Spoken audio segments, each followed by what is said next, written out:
It's simply a group of organizations who together are a part of an agreement with a funder who says, I'm working with, 100 nonprofits as a foundation matter, for example. And as I think about these organizations, there's a critical few of them that we believe could use some extra help that they might otherwise not be able to afford with their own operating budget. But much like for-profit organizations bring in a McKinsey or other professional consulting organizations to help them think about how can I improve the way we operate. For us, it's exciting to build connections across organizations. The idea is that groups regularly come together and then begin to interact, exchange knowledge, information, share ideas, and that kind of healthy dialogue in our mind is like what is one of the most fundamental aspects of a community of practice. There's a kind of organic collaboration and networking that emerges that make the nonprofits feel part of a community and help the CEOs feel less alone in their roles.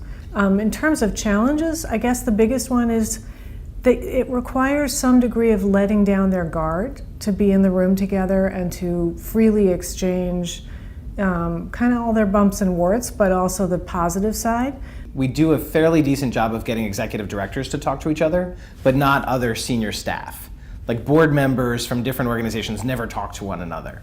And so communities of practice can be these opportunities to create linkages at multiple levels within an organization. I realize that's a hard case to make a lot of times because there's not enough time and we have our own organizational priorities, but I still believe that the problems we're trying to solve are far too great, far too complex for any one organization alone to solve. Like, we've got to work together somehow. I've done a lot of work with peer coaching and learning, both professionally and also personally. And I've seen the power that this work has in fostering a deeper sense of growth and learning within the community than just working one-on-one with clients. And so it really interests me to see where we can take this idea.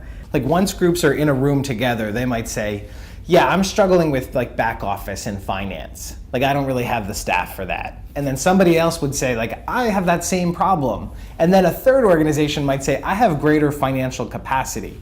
Could I potentially do that for your organizations?